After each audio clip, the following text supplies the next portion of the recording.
Hey everybody, we're gonna be making some cocktails here in a second. Get these guys in here. Hey Jamin. Hey, how's it going? How are you? Hey, Howdy. both of them are. Oh, look at that. What's up, How's it Rob? going, What's up, guys? Jaden? How are you? How's it going? Good to see you again. Good to see you guys too. Donnie, how are you? Doing well. Rochester weather is turning up, so it's almost like t-shirt weather out. Finally, means I can get rid of this thing. Very cool. Don't get rid of that. We like that. That's I don't know, cool. man. It's not a summer look for me. I'd like a little bit more airflow. You know what I mean? Rob, it looks like Donnie has already started. I don't know if you noticed that. He's already got a glass going. He does. He's in. So I think it looks like we're playing catch up. So I just started now. I haven't been doing this for like an hour or anything. This is a new. No, Yeah. it's fine. No, it's R&D. It's R&D. So we're gonna talk about some whiskey here in a bit. But why don't we make a cocktail? Rock and roll. You want me to do that? You want me to just kick it off? Well, hold on. Before we do that, let's make some introductions here, because we're just assuming that everyone knows your two faces. So we got Rob Dietrich from Blackened Whiskey. Hello, everybody. We got Donny Clutterbuck, one of my favorite bartenders of all time. He's Living in the Canadian tundra up here. up there in New York, right, Donnie? Yeah, upstate New York.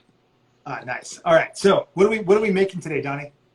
We're gonna make something I call the Show Pony, which it's a cocktail I made up for a competition a long time ago, but fits super well with Blackened. It is a port split, mint shaken New York sour. For the most part, I don't like layered drinks. I don't like drinks that are two different drinks when you're drinking them.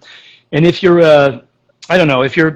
if you're into the idea of the New York sour, where you have a whiskey sour on the bottom and wine on the top, it's a diverse array of things, and the wine adds something to the cocktail. But I don't like that the first half of the glass is wine and the second half is the whiskey sour.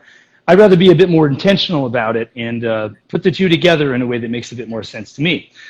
So we'll be using ruby port, lemon juice, Demerara simple syrup, a little bit of salt, and mint. So there's only one thing that would be annoying for you to make at home. Simple syrup, I guess, is kind of annoying, but saline solution. If you don't have a gram scale and like a graduated cylinder, just a pinch of salt. Replace my 2 drops of saline solution with a pinch of salt in your recipe. I just use Distiller's Tears. I think Yes. that's the easiest for me. Nice. You're crying because you love it. Tears of joy. Very cool. Let's do it. Cool. Let's party. All right. So we are going to build this backwards, which in the bar world, we build from the smallest amount or less expensive ingredient to the top, which is you're going to finish with the whiskey. But since we're highlighting this whiskey, we're going to start with this, and then we're going to modify the drink from it. Because we're not adding this to the cocktail, we're adding the cocktail to this to see what we can dress it up with. You at home might be mixing with, what's the batch number on the barrel proof that we're talking about? We got 112. Got 112. it. Yeah. USPS still has my 112. I have the 100, however. So I'll be mixing with batch 100. This was meant to be mixed with 112, though, for all of y'all at home. Yeah, I mean, there's no bad one. So we're going to take 1.5 ounces of this and slap it into the shaker. This is Blackened batch 100, which was, I believe, the whiskey that came out with the record set, correct? Yes, yeah. Mm-hmm. That was a fun one. I got to select the playlist for that one, which was so much fun. The records are cool. Yeah. Really cool. Are we, So we have 1.5 putting ounces. this in a shaker? Yes, yeah, this will be in a shaker. Sorry about that. Cool. So grab a cocktail shaker of some sort or a Rubbermaid to-go, like a pint container, whatever you have at home that has a lid and you can move things around in. Throw some 1.5 ice in ounces of Blackened. Move on to 3/4 of, or wait, are we still waiting? No, Rob, I you got want it. to slow I it need down? to get my Cool. syrup. I'm good. Rock and roll. 1.5 ounces of Blackened, 3/4 ounce of lemon juice. Fresher the better. It's a complicated story there, but that's for another time. 1/2 ounce of ruby port. So this drink was made to be with a higher proof whiskey because it is cutting the base of the whiskey sour with the ruby port. Ruby port's a little bit lower in ABV and a bit higher in sugar and acid. So it's a bit more of a dilute mixer than whiskey would be. So it's meant to soften that batch 112. So far we have 1.5 ounces of Blackened, 3/4 ounce of lemon juice, 1/2 ounce of port. And finally on the liquid side, 1/2 ounce of 1-to-1 Demerara simple syrup. If you're looking to make a simple syrup at home, 1-to-1 means 1-to-1 by weight. I wouldn't recommend filling up a volumetric container with sugar and then adding a volumetric container of water because sugars have different grain sizes. So if you fill it up by volume, you're going to end up with a different amount of sugar every time. So weigh it. If you have 100 grams of sugar, you should have 100 milliliters of water. That's my advice on simple syrup. So how much we doing of the simple? Half an ounce. Half an ounce. All right. Yes, sir. So just to recap that, we have 1.5 ounces of Blackened, 3/4 of an ounce of lemon juice, half an ounce of cinnamon ruby port, half an ounce of Demerara syrup. Cool. And Donny, you designed this for the cask strength. So Yes. So Exactly. So that's why you're adding the wine to be able to kind of balance out that the higher proof a little bit. Quite. Because while a whole bunch more comes through with the 112, if you just make a straight whiskey sour with that, whatever spec you're using that you're normally mixing with 80 to 90 proof whiskey, it's going to be overpoweringly whiskey heavy. So adding something in that really likes whiskey, I think port loves whiskey. Port also likes lemon juice and the smell of lime, and we're going to get to that in one moment. Cool. It just makes the drink a little bit more of a cocktail and less of a burner. You can have a burner, you just drink the whiskey. But if you want a cocktail, it should be something that kind of fits together and doesn't one thing doesn't stick straight out of it. Sure. So the two things left we have in this drink before we shake it. 2 drops of 20% saline solution. You don't have this at home. If you do, wonderful. Replace that with a pinch of salt. It'll do darn near the same thing. The point of this, as you can see, there was a 3/4 ounce pour of lemon juice and a 1/2 ounce pour of 1-to-1 simple syrup. That's kind of an undersweetened drink. So we're dialing back the acidity or the perceived acidity by using a little bit of salt. Salt has a tendency to do that. It can dial back what you notice of acid. That way we don't have to add more sugar and make it fat and rich. We can tie it all together without over-sweetening it. So we're pulling the acid back instead of bumping the sugar up. Finally, because port is not super heavy and finished, specifically not ruby port, this is not a 2010 year or something with a whole bunch of barrel tannin. Mint. Now mint usually with a mojito or something, we try to shake it so that we just mix it in and we get a lot of the mint oil into the cocktail. We're going to do exactly the opposite. We're going to beat the heck out of it. I'm going to throw 8 mint leaves into the shaker.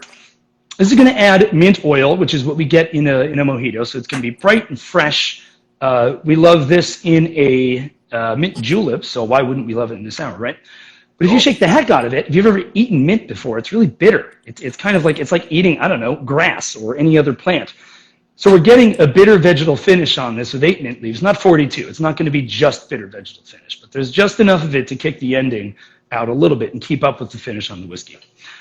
Add ice and shake. I'm going to mute myself while I do that so y'all don't have to listen to me. Go ahead. I kind of like the sound of it, so I'm going with it.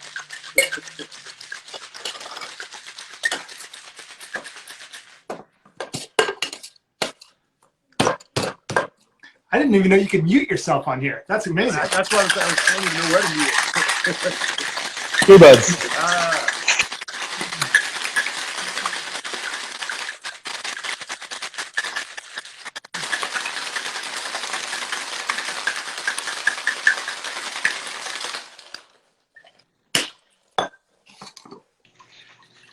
You know you've finished shaking when there is a visible, peelable frost on the outside of the shaker. If you didn't do it, that's okay. Just do it more next time. I think that's better. But you be who you are because you're drinking your cocktail. I'm going to strain it with a Hawthorne and a tea strainer to get all those tiny mint leaves out. And I'm going to strain it into a tiny rocks glass that has been chilled but is not full of ice. I think that most citrus cocktails do well without further dilution once you've shaken them. So we shook it to get it where we want it. Putting it on specifically small ice, like ice you'd get out of the refrigerator, or I don't know, anything that would kind of flash dilute it. Over the course of 10 minutes of drinking it, you're just going to get this thin, watery, acidic drink. This drink that has already been diluted to where it's supposed to be will age into a room temperature cocktail fairly well. The last thing that I like to do here, since lemon juice likes whiskey, but limes like port, I like to put lime oil on the nose so that you don't get malic acid from lime juice, because malic acid fights with whiskey. What classic cocktails have lime in whiskey, right? Just about zero. Everything is always lime in clear spirits and lemon in dark spirits, right? So our mouths want lemon in this cocktail, but our noses want lime. So another thing you may not have at home, lime oil spray. Bam, we do have it. You can always just peel a bit of lime off and squeeze that on top. So now every time you go in for a sip, yeah, well, it depends on what you're going for, Now mine smells like a lime. I modified mine a little bit. I didn't have the same port, so I used the sweet vermouth so mine's a little bit different color. But which one do you use? I mean, if you're allowed to talk about that. No, am I allowed to talk? I don't know if there's like a Hold on. non-compete. Let me check with my boss. I'm gonna see if my wife. Well, yeah. No. Donnie, my wife said it's okay. Rock and roll. I've never seen that. How does it express? Is it really bitter? Is it rich? Is it chocolatey, No, cherry? it's not bitter. It's Great. not bitter. It's just kind of a classic sweet vermouth. It's delicious. And I'll let you know in a second here. Should round the drink out a bit. I actually used a bottle of port from a local winery. A friend of mine, they have a winery here in Colorado, and I was up at their winery last weekend, and she just gave me some samples out of a barrel, and so this is the perfect opportunity to be able to use it. Amazing. This is a great cocktail. This is really good. Yeah, this is fantastic. We had somebody ask again what the name of it was, Donnie. The Show Pony. Show Pony. And when we post this, we'll put the full recipe on there to make sure that everyone can make it at home if you weren't able to follow along right now. So if you didn't know from the description that Donnie just did, Rob and the audience, Donnie is an expert when it comes to all things citrus. Am I right, Donnie? I would. If you have to call yourself handsome, you're not handsome. So I'm going to leave that up to you. If anybody says I'm a citrus expert, then I guess I am. Yeah, I like to solve problems, and I found that citrus was a big problem in the industry. I worked at this dorky cocktail bar in Manhattan called Booker and Dax when it was alive. Then it turned into existing conditions more or less, and then they all sort of, I don't know what happened in New York. It's still trying to figure out whether it can have bars or not. And that's not like a spiteful political. I have no opinions. I just don't know what the heck's going on in New York City. I noticed that a lot of people had opinions about what age of lemon or lime juice was an appropriate age to mix. So whether it comes directly out of a fruit or it's 6 hours later or it's 15 or 12 or what.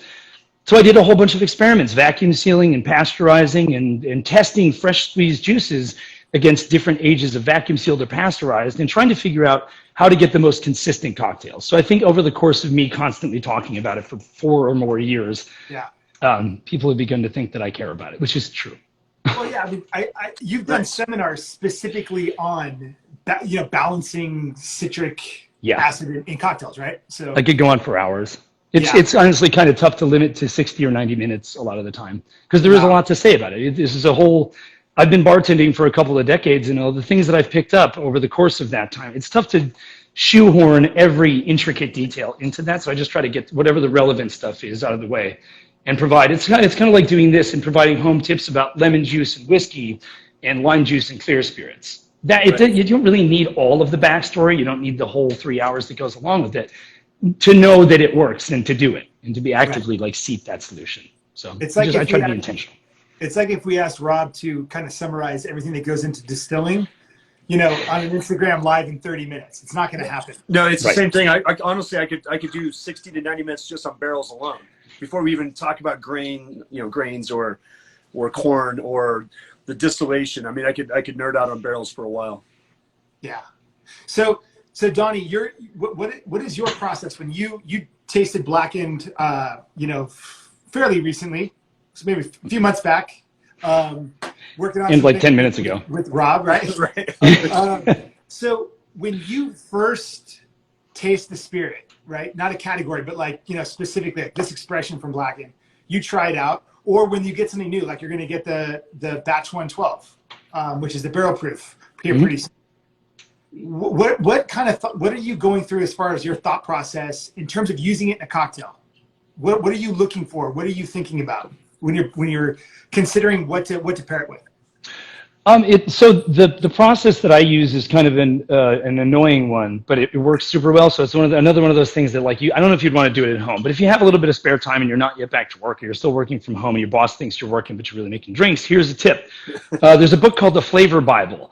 If you were to go in, and I guess some whiskey tasting basics will be given to you by Rob very shortly. I'm not going to be the one to talk to you about that. But if you smell it, taste it, breathe it out through your nose, and you get, let's say, 3 primary characteristics out of it. Let's say you get peach, cinnamon, and kiwi. Peach, cinnamon, kiwi. You got those 3 things, right? I didn't make them up. Those are things I actually get out of this. Look those 3 things up in a flavor pairing book like the Flavor Bible and find out what goes with them. So now you have 3 words, right? You have peach, cinnamon, and kiwi. Look up peach. It likes lemon, blah, blah, blah, blah, mint, blah, blah, blah, blah. That's awesome. Cinnamon likes orange, lime, lemon, also, blah, blah, blah, blah, mint. And then I'm making this up. This isn't true. And then the final one, you look that up again, and you find the commonality between what all three of those things like. What is comorbid amongst all three of those? And build a cocktail out of those ingredients, then balance it to taste. So you can find the flavors that agree with the flavors that are in here, like sub-flavors. We know what likes whiskey, but what is this whiskey all about? So that's usually the process I use for cocktails or pairing dinners or whatever, wine selection. Awesome. That makes perfect sense. That's a really cool. I've always, I think a lot of people are familiar with like a flavor wheel, for tasting beer, tasting wine. Obviously, they have whiskey flavor wheels out there, and that's a really good tool, obviously, as well. A little more simplified than what you were describing. I like the methodology of the flavor Bible. Yeah. Somebody just asked what the book was called. Yeah, it's called the Flavor Bible. Rob, that's fantastic. In batch 100, which is the one that Donny has, your flavor wheel that you created is in there, right? Right. Yeah, Rob? yeah. I actually I've got a copy of that one too. So I made so in a past life prior to being a whiskey nerd, I was in the music industry. So I did a lot of stage management, tour management, that sort of thing. And so I made a flavor wheel. It's a real flavor wheel. You can actually use it with your subcategories here, or you have your titles of the categories are in here, and then kind of the base of the subcategory, and then all the subcategories underneath that. So this is all based on my time in the music business, and also based on like Metallica songs or Metallica, like Garage Days Revisited was going to be earthy, of Wolf of Man is woody, so I try to use elements of the band, and also my time of being in a lot of dives throughout my years, pushing an old road case out at 3 o'clock in the morning, the sticky beer on the floor and stuff like that. There's a smell, there's a viscosity to the feeling of the room. So I put all that into that in that flavor wheel, which we are going to release at some point, I think, on our website, which would be a lot of fun. That's really cool.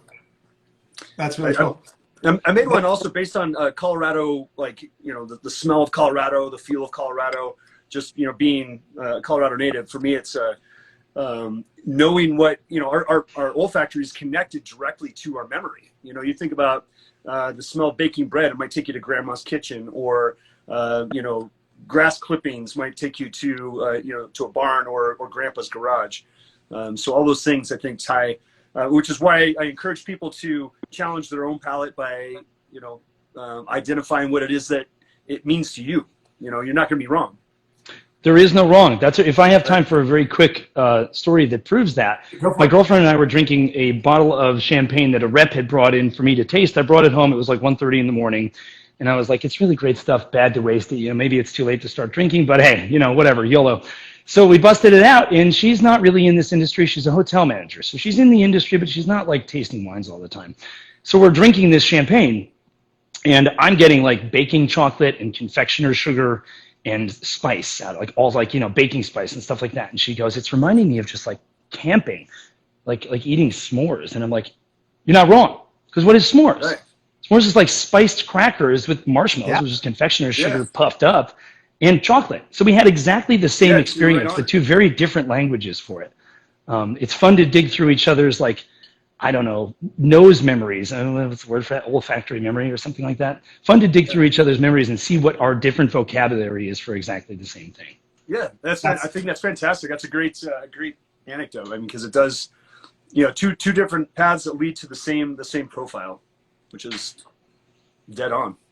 So Donny, explain for those that weren't on, or for those that did see it, when you finished. My girlfriend just said that was crazy. Sorry, she was watching. She said it was crazy.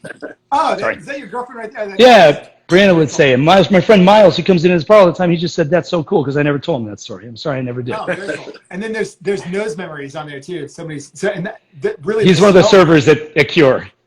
So I mean, smells can take you back to a place, like Rob was saying, to a location, to a time. Definitely triggers. So when you finish this cocktail, and even though we put lemon in it, and then you did like a lime spray at the end, what's the purpose of that? So I know that port wants lime. Like I think of lime rind, I think berries, and berries are essentially that's the flavor of ruby port. Ruby port's not meant to be like mega complex. It's meant to be like berry forward, alcohol, acid, just kind of like a sippable treat of some sort. So we want lime with berries. We don't mind lemon with berries, but really we want lime. We want lemon with whiskey because does anybody want to hear about this? I can do this really quickly. Okay, so everything we drink or experience is amplitude versus time, right? So it comes in at a place and then it goes to a place and then it finishes at a place. Lime juice has malic acid in it, which waits about 2 seconds, hits you, and sticks around for like 6 seconds. Lemon juice has citric, like no malic, so it just bumps in and it's gone. So what we know about whiskey is that most of what we experience of whiskey is after the 2 second mark. You sip it and it's you know it's there, you're aware of it, but it's not doing much until it hits you with clove, spice, plum, peach, cinnamon, whatever else is going on in it. It's always like 2 seconds further, or 2 seconds and on. So if we want something to take up the front of the cocktail, it's got to be lemon juice with citric acid. Otherwise, while the whiskey is talking, the lime's trying to shout over it with the malic acid. So we don't want lime in the cocktail, but we want to experience lime, which is without the malic acid. So we have lemon acting as the citric acid to bump up the front of the cocktail, leaving lime out of the screaming match that it would get into, and then spraying lime oil on the top of it so that we think of lime, but we don't taste it. You know? Yeah. No, that makes sense. That's solid. You know, it's interesting the way you describe that is a similar way that I describe whiskey and making whiskey, or really what a good whiskey should be. It should be just like a good play. It should have an act 1, an act 2, and an act 3, a beginning, a middle, and kind of that sweet 75% spot where things are getting exciting, and then you got your finale, which can be short or long, but it is, so we're both describing from different ways almost the same thing, just like you were talking about with the experience that you had with your girlfriend. Making whiskey is a cocktail. Whiskey is a cocktail, cognac is a cocktail, any blended spirit is its own cocktail. And I'm sure you're fighting with the same demons of trying to get there's something sticking out at 6 seconds on the pin. How do we get that out of there? And which one of these barrels is that coming from? The beauty of balance and complexity at the same time. You're trying to achieve both. Totally. And that's a fine line to ride for sure. And it is always about that balance and flow. You want it to show up on the nose, just like you started with the lime spritz. The nose is what you're going to get first. Then you're getting that first sip, acclimating the mouth, letting it roll over the sides of your tongue, and then that second sip, you're going to taste something almost just a little bit different than even that first sip. And then add a little water, help that whiskey to open up. Then you're tasting an entirely different whiskey again. So many ways you can just take that simple taste process and experience it. Yeah. Fully. That's why we like to do these with Rob, Donny, and bring a bartender in, because so much of it crosses over, obviously what Rob produces, what he distills, just comes in a bottle. It's one spirit, right? It's one ingredient, but it's so complex, and it's marrying all these different factors that he deals with to produce the final product that he wants us to taste. And that's the same thing that you're doing behind the bar. Just, maybe you're using different ingredients. They're in different bottles, but it's the same process. And we're all using water. Water is one of the primary ingredients in all of these things. Filtered water or mineral water or well water, whatever it is you're choosing. It's an ingredient. It's usually the most voluminous one. So the water, I guess, is something we leave out all the time. And although you may have, say, this barrel strength 112 release, is sort of at the proof where you think it expresses a very particular way. It doesn't mean it won't benefit, not benefit. Let's not make a value judgment. It won't change as it gets more water or colder, because the same thing we're doing with the cocktail. We're not getting rid of the whiskey. The whiskey is very much in there, but we're muting some elements of it and allowing it to speak in a different way. And I think the same can be done with whiskey. People say it's a crime to throw ice in whiskey or water in whiskey, and it's completely up to you how you drink it, says me anyway. You're allowed to have a different opinion, Rob, because this is like your shtick. But I just think that whatever the road is that makes the person who's imbibing it the happiest, whatever they're getting out of it is the right way for them to be doing it. Yeah, and that's exactly, I would agree wholeheartedly that you're an adult. You're going to enjoy the whiskey you want, but always have an open mind to learn how to drink it in a different way. And that could be, maybe you've been drinking your whiskey with Coca-Cola all along, and all you're tasting is this overbearing sugar crush of and it's killing the life out of your whiskey. So when I encourage people to actually try the whiskey neat, be able to really spend some time with understanding what it is they're tasting. You may not have all the words right away, and that's why things like the flavor Bible or your tasting wheel are helpful tools to understand the adjectives that are describing what you are tasting. It may taste good to you, but why is it tasting good? Or it may taste terrible. Some people will find that they absolutely love bourbon, but they don't like rye, or they love rye and don't like bourbon, or maybe they love both. But the only way to really identify that is to actually spend some time with a good whiskey. And that's why we went with a higher proof on the batch 112.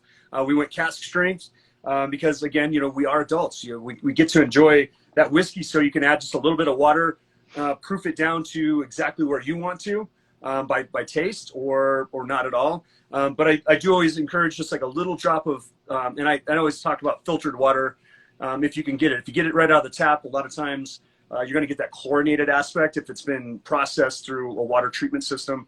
I always go for like a filtered water or bottled water. And of course, water is half the ingredient. Our regular whiskey is 45%. So if that's 45% alcohol, that's 55% water. The rest of that water in there really does make a difference. And so what water you use to help that whiskey to open up and bloom also makes a difference. Yeah, one of my favorite stories that Dave Pickerel used to tell, and if anyone ever went to an event with Dave, Donnie's getting a phone call. Someone's telling him, "Hey, I see you on License to Distill." We still have a landline that rings. It's That's like amazing. a bat phone. Yeah, that noise. I have nightmares about that noise. I can't believe it just did that right now. Sorry, Hey, continue. Donnie, when we're done, I'm going to send you a fax. Okay? Yeah, send me a fax. Telegram, actually. Telegram might be faster these days. Carrier pigeon. If anyone ever went to an event with Dave Pickerel, you probably heard this story, but one of his favorites when he was at Maker's Mark, he would get offended when his buddy would order a whiskey and Coke or whiskey and diet. It drove him nuts. And I was trying really hard not to say that while you were talking about whiskey and Coke. Yeah. And his buddy one day just said, "Hey, let me ask you a question. If I order my whiskey and Coke with your whiskey, that Maker's Mark at the time, will it be better than if I ordered it with another whiskey?" And Dave's like, "Well, of course, my whiskey's better." He's like, "Then why do you care what I drink and how I drink it?" How I drink it, right? Let me enjoy it. And Dave said it was at that moment where he was like, "Okay, I just need to let people enjoy it the way they want to enjoy it. Just make the best possible product they can and leave it up to them." Yeah, that's a good principle to get behind. And it really is. I mean, it is. Let them enjoy it the way they want to, but there's always room for education too. That's how you learn. Absolutely. Well, guys, I know we had a couple comments that we need to do this more often, and we definitely will. There's going to be some more things coming from Donnie with some Blackened cocktails down the road. Yeah. And Rob and I are doing this pretty much every month. So if anyone has any questions, something specific they want us to address, reach out to us. Let us know. Either myself or on License to Distill or on Blackened's page. And, of course, check out Donnie. Donnie, what's your Instagram handle? So people can Donny Clutterbuck, Donny, clutter like a mess, buck like a dollar. Donny Clutterbuck. I love it. I've had to spell it a lot. Great to see both of you. Appreciate you guys doing this with me. It's always a good time, and this was a huge education. Donnie, we appreciate you taking us through this cocktail. Thanks for having me, man. Brother. I'm enjoying. You started this before you built the cocktail. I noticed you were drinking a little neat there, so I'm joining you with one of my graduated cylinders here. So. You see the markings. But gentlemen, always a pleasure, and thanks for the awesome treat on now a new cocktail in my repertoire here. You got it, absolutely. Man. Thanks, Rob. Thanks, Jabin. Cheers. Appreciate it, guys. Talk to you soon. See ya. See ya.